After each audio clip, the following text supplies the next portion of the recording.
Hello friends, welcome back to my channel Aradhya queen kitchen. আপনাদের সকলকে স্বাগত জানিয়ে শুরু করছি আজকের রেসিপি। আজ সন্ধ্যাবেলার জলখাবারের সুন্দর একটি মুচমুচে মুখরোচক নাস্তা আপনাদের সাথে শেয়ার করলাম।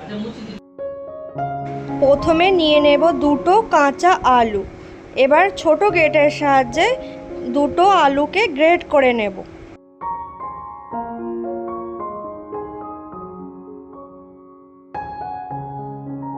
গ্রেট করে নেওয়া হয়ে গেলে আলুর মধ্যে কিছুটা পরিমাণ জল দিয়ে ভালোভাবে ধুয়ে পরিষ্কার করে তুলে নেব একটা পাত্রে।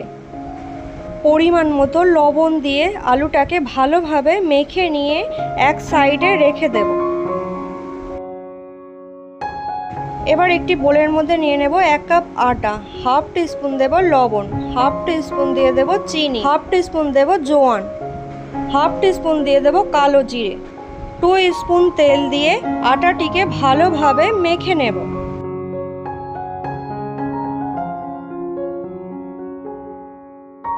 আটাটিকে ভালোভাবে মেখে নিয়ে অল্প অল্প জল দিয়ে একটা ডো রেডি করে নেব।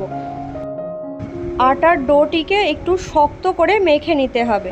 আটার ডো ভালোভাবে মেখে নিয়ে 10 মিনিটের জন্য রেস্টে রেখে দেব। যে আলুটাকে লবণ মাখিয়ে রেখেছিলাম সেই আলুর থেকে এক্সট্রা জল বার করে নিয়ে একটা বোলের মধ্যে তুলে নেব।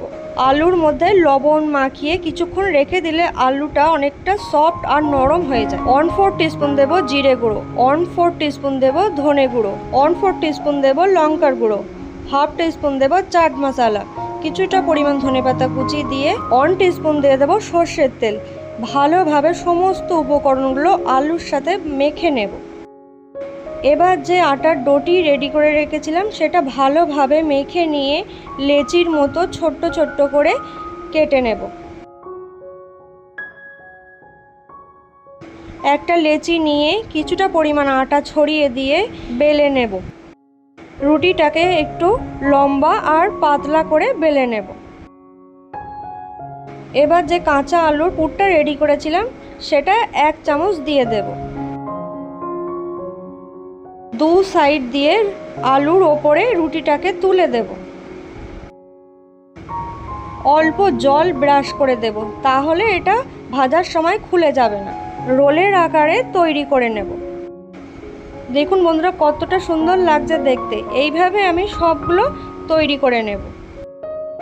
ওভেনের ওপরে একটি কড়া বসিয়ে কিছুটা পরিমাণ তেল ভালোভাবে গরম করে নিয়ে রোলগুলো দিয়ে খুব ভালোভাবে ভেজে নেব লো টু মিডিয়াম ফ্লেমে।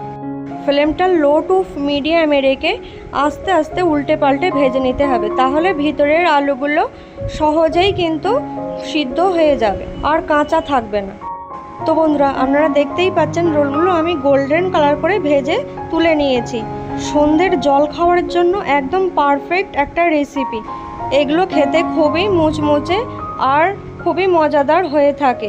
এই রেসিপিটি কেমন হলো অবশ্যই কমেন্ট করে জানাবেন। ভালো লাগলে লাইক শেয়ার করতে ভুলবেন না আর চ্যানেলটিকে অবশ্যই সাবস্ক্রাইব করে পাশে থাকবেন। ধন্যবাদ বন্ধুরা।